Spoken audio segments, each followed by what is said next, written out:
Rich people are always in the news. The more people have, the more they're talked about. And once you're at a certain level, you kind of become a legend. Like Crown Prince Mohammed bin Salman of Saudi Arabia. He and his family are worth an astonishing $2 trillion. What kind of lifestyle does he have with that fortune? I'm going to tell you. Who is Crown Prince Salman? Let's begin by briefly talking about his father. Crowned in 2015, Salman bin Abdulaziz Al Saud was born into the House of Saud dynasty in 1935. His father was the founder of Saudi Arabia, King Abdulaziz. King Salman is part of an exclusive family branch known as the Sudairi Seven. The seven include him and his 6 brothers, who in turn are amongst 45 sons fathered by King Abdulaziz. Yes, you heard that right, 45. King Salman inherited the title of ruler from Abdullah, who passed away after a decade on the throne. Before that, he was governor of Riyadh province, minister of defense, crown prince of Saudi Arabia, and finally, prime minister. As you can see, the relationship between royalty and government is pretty close over there. Salman is partly credited with turning Riyadh from a town into a modern capital city. This involved tons of money, which of course, he's no stranger to. The title of crown prince then passed to Mohammed bin Salman, who was also prime minister. The crown prince, and at the time of making this video, is in his mid-30s. Pretty young to be in charge of one of the greatest royal treasuries in history, as you'll soon find out. Saudi Arabia is a land of prosperity and wealth beyond the majority of people's wildest dreams. Where does the Saudi fortune come from though? Oil, which is extracted through Saudi Aramco, the country's state-owned oil and gas company. The Saudi state has existed since 1744. Their crude yet lucrative product would first be discovered there in 1938, making Saudi Arabia a world leader in oil exports. To give you a rough idea of just how wealthy the family and Prince Salman are, the House of Saud is reportedly 16 times wealthier than the British royal family, a much older dynasty. Where does he live? The royal residences are known for containing the very finest in decor, with gold seemingly everywhere you look. A criticism of the family is the way they flaunt their wealth, though for them this is the way it's always been across the decades. Also, their portfolio extends beyond Saudi Arabia, well beyond. Deep pockets lead to property being snapped up across the globe, as I'm about to tell you. The Crown Prince has been in the headlines for some of his economic decisions, not least of which was his purchase of the Chateau Louis XIV in Paris. This apparently cost him an eye-watering $300 million at least. With this property deemed to be the most expensive home on the planet, you can see how this royal family doesn't do things by halves. And what did he get for his enormous sum? In addition to 10 bedrooms, the 57-acre chateau has 2 pools, a wine cellar, which isn't surprising because it is French, and a moat you can get up close and personal with, thanks to a glass-type chamber. While Prince Salman is said to be more noticeable than his other family members in the way he does business, the buying of the chateau appears to have been a secret of sorts. It didn't stay a secret, however, when a paper trail pointed to him as the owner. He is also said to own another 620-acre estate in Paris. So, what else does the Crown Prince spend his fortune on? There was the artwork that was partly painted by Leonardo da Vinci, worth over $450 million.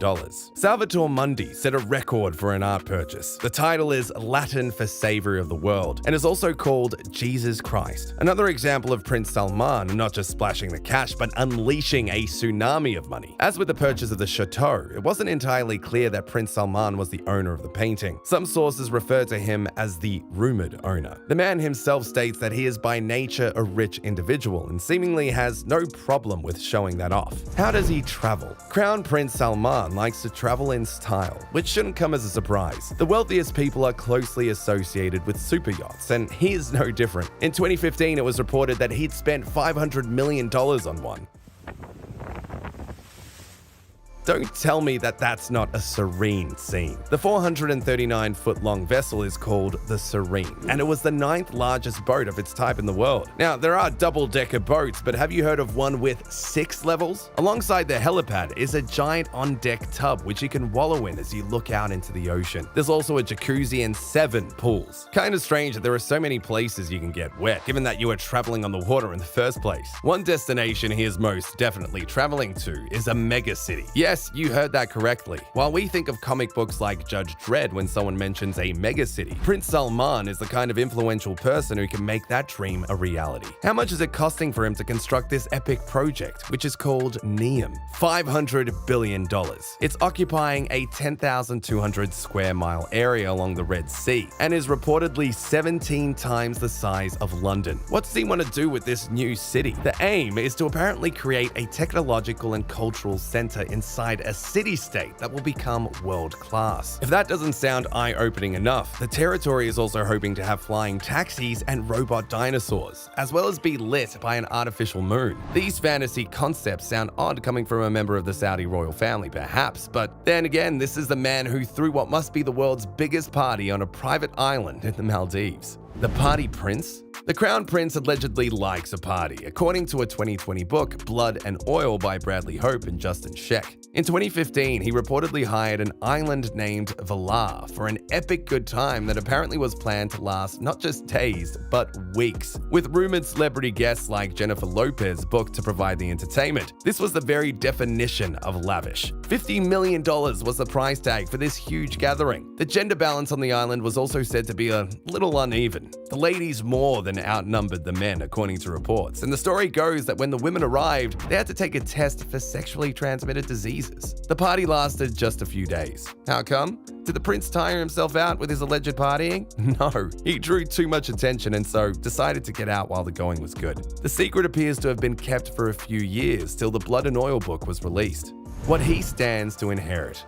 I should also give you a quick overview of the dynasty and where they reside. This is what the Crown Prince will inherit when he takes over, and he will share in all of this when the time comes. However, he's already recognized as the de facto ruler of the Kingdom of Saudi Arabia, while his father has decided to take care of the more religious roles. Speaking of his father, King Salman was brought up in the opulent and historic Murabba Palace. Today he lives at Al Yamamah Palace, located in Riyadh. It's also where the royal court is based. The palace is famed for looking quite traditional from the outside, but opulent within. Chandeliers and marble floors all add to the impression of a true royal dynasty. This place makes Buckingham Palace look like a motel. Also in Riyadh is Al Orja Palace, which is a refuge of sorts for the king. Any instability in the area can lead to the ruler heading to the outskirts of town, probably to gather his thoughts. Maybe this is why the interior is supposed to be more low-key. You could say the palace is a lot more old world in style and harks back to the history of the country in a more direct way than his usual residence. Urga Palace is almost like the guest room of the Saudi dynasty.